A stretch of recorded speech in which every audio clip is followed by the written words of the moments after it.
the overlooked issue on animal testing.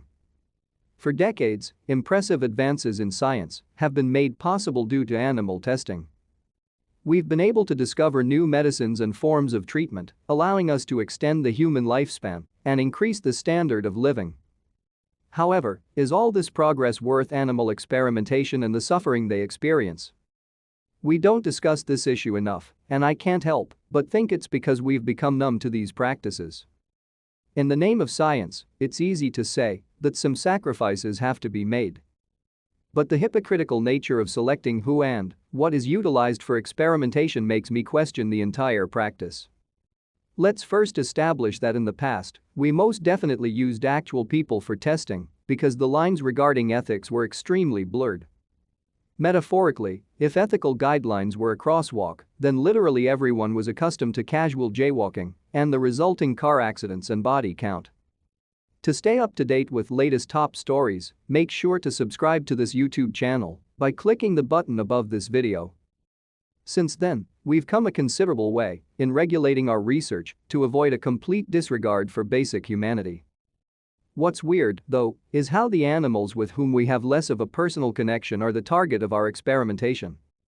Mentioning an influential experiment that revolved around rats garners little to no reaction, but talk about the ones with dogs and cats, and you'll see the outrage.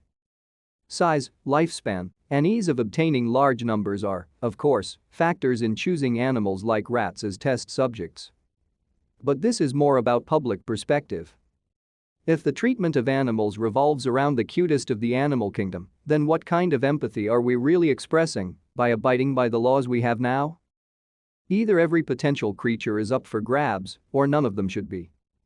And it's also not like we've only been testing animals for healthcare purposes. In order to test the safety of products such as makeup palettes, animals like cows have been and are still used, so companies can avoid lawsuits should their products be found hazardous. So, is it just a superiority complex that drives people to do this rather than a real sense of ethics? Because as of now, our rules regarding what is and isn't allowed in terms of animal treatment are flimsy at best.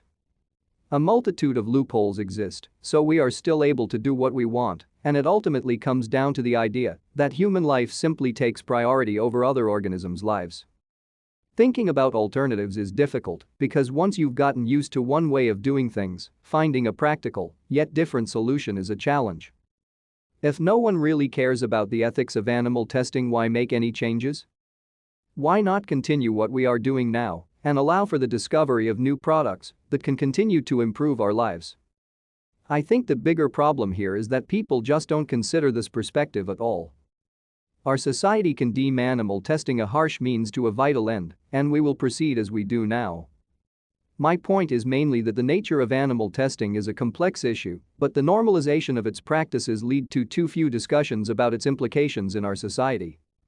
It should be a more mainstream problem, especially considering its relevance to the ever-expanding field of science and technology. Whether it is maintained or abolished is a separate matter altogether.